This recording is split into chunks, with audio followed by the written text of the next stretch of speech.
unha guitarra. Bueno, gentes, se dice Rosendo, majete no todo el que saca mete, non creo que haxa demasiada audiencia por aquí a estas horas, dadas as circunstancias. No obstante, vamos a intentar facer un análisis que quede por aí colgada, vale? Que quede colgada para falar un pouco do partido.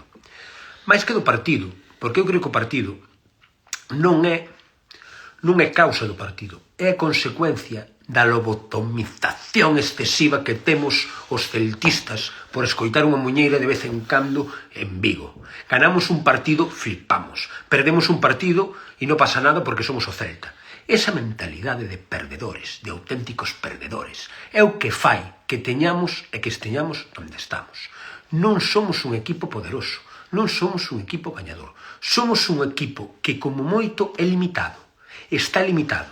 Que é verdad que o ano pasado sonaron 2 ou 3 flautas. A primeira flauta de Giraldez, Nai de Jonega. A segunda, que non é unha flauta, eu creo que é un instrumento xa máis poderoso. Un instrumento válido. Unha segunda flauta que é que moitos veteranos responderon ben, para ser tan veteranos, para ser tan veteranos. Marcos Alonso, o propio Mingueza fixo bastante ben o ano pasado, algún canteirado deu paso diante, Aspas ainda era Aspas, un Aspas grandilocuente que podía perfectamente desequilibrar os partidos, etc. Este ano non temos nada deso. Temos unhos chavales que pasaron de segunda B a primeira división, que nos demos que ao mellor non están tan preparados para xogar, que coas dinámicas en positivo do ano pasado pois deronnos alegrías, mas a realidade imponse e golpea. Este ano non nos largou o Madrid con injusticias arbitrales, largounos un segunda división competíndonos de tú a tú todo o partido, con nós apenas creando ocasións. Somos realmente un equipo tan potente? Non. Somos un equipo como moito mediocre. Pois temos que asimilar que o equipo pode ser mediocre. A directiva pode ter unha mentalidade mediocre, e debe ter unha mentalidade mediocre, porque a mentalidade directiva é venta. Mas nós, como seareiros, temos a obligación de non ser nunca mediocres, e de non permitir, baixo ningunha circunstancia, baixo a prebenda que sexa, baixo a muñeira que nos poñan, non permitir que a directiva faga e configure plantillas mediocres, en base a excusas de mal pagador. Porque este paso, tanta mediocridade, vamos a botar a culpa, non sei, ao finiquito de Stoikov, do 2000 non sei que. Todos son disculpas, señores. Todos somos o Celta. É o que hai, todo é o que hai. Pero eu estou un pouco hasta os huevos da... É o que hai. Quero xa, de unha puta vez, pensar en... Como que é o que hai? Que será? Por que tanta mediocridade? Por que tanta mediocridade? Que necesidade? E o problema non é a mediocridade na que estamos instalados a nivel de plantilla, etc. Que sí que é un puto problema. E é un puto problema. O problema real é que nos conformamos con esa mediocridade. Aí reside a chave dos problemas. Non hai protestas, non hai asubíos. Renóvase a Garcés, que é un vendedor. Apenas recibe críticas a renovación de Garcés. Cando María Mourinho colleu o puesto, dixo la política con los canteranos de mi padre era moi buena, que era o de vender canteiras, basicamente, que se pirou vendendo a Veiga e esta peña. E agora estamos nas mesmas. A quen queren revalorizar? A directiva do Celta, a confección directiva da plantilla do Celta, non está pensando en como facemos para competir mellor, está pensando a quen revalorizamos po ano. Cuáles son nuestros activos solventes? No momento en que os propios seareiros nos conformemos con que os dueños do clube asuman isto como un activo solvente e non como unha paixón, o problema xa non será só no céspede, será tamén na grada, será tamén dos seareiros. E eu así a todo, mentras estas venas leven sangre, que así a todo ainda a levan, non me conformarei sin decilo. E como a min moitos máis. É verdad que hai moito lamecús, non o vou a negar. É verdad que hai moito palmero, que por 4 prebendas, 4 entradas ou 4 trangalladas perdonan todo e aplauden máis. Iso é certo. Completamente certo. Mas eu non serei un deles.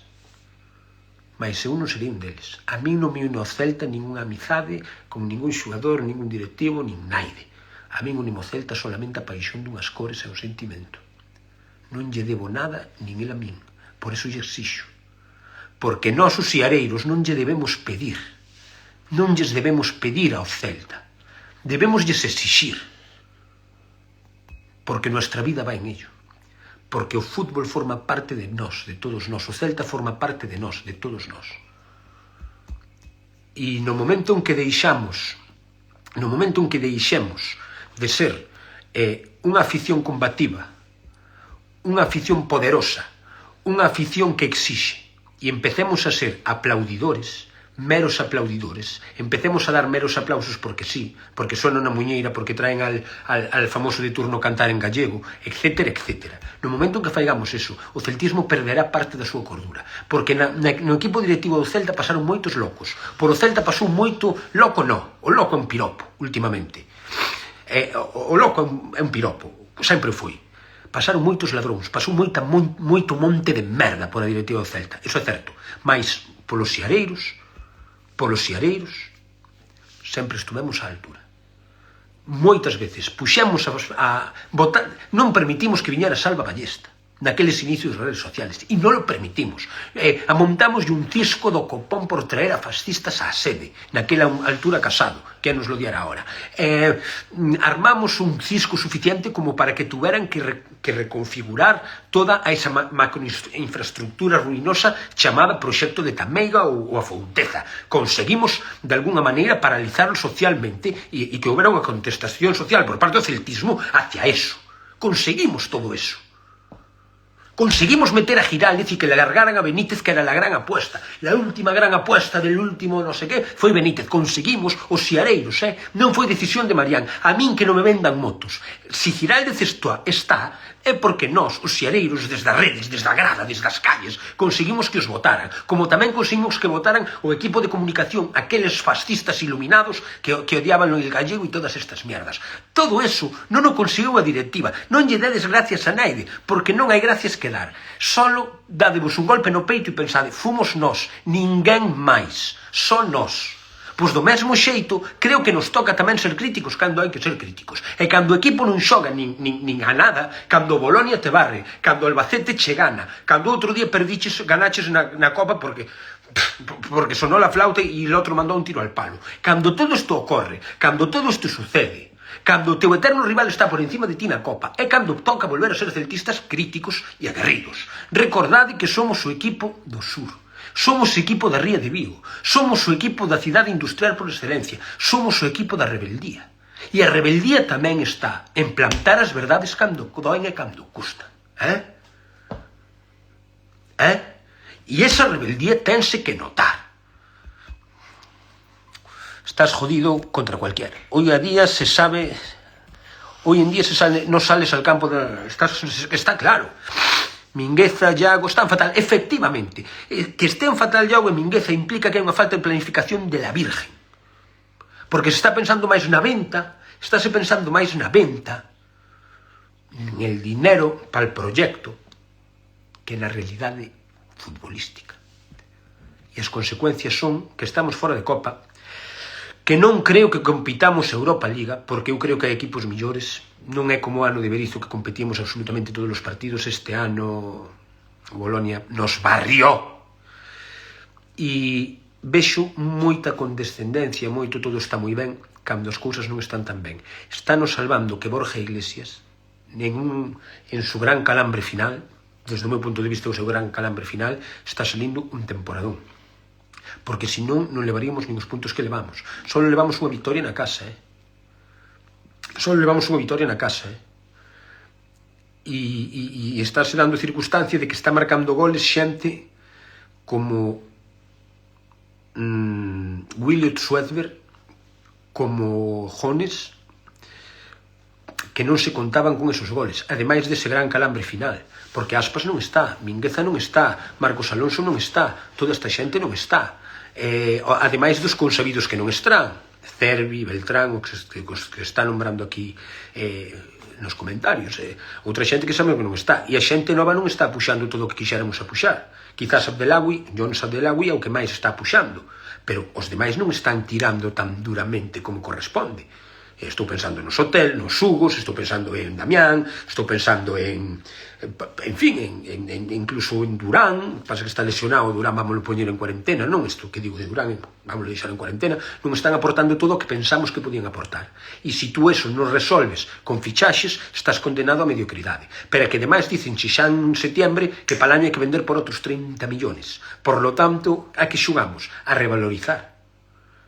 Estamos jodidos, Sí, o Panda foi quen fixo que chegáramos ao penalti, se non, nin eso.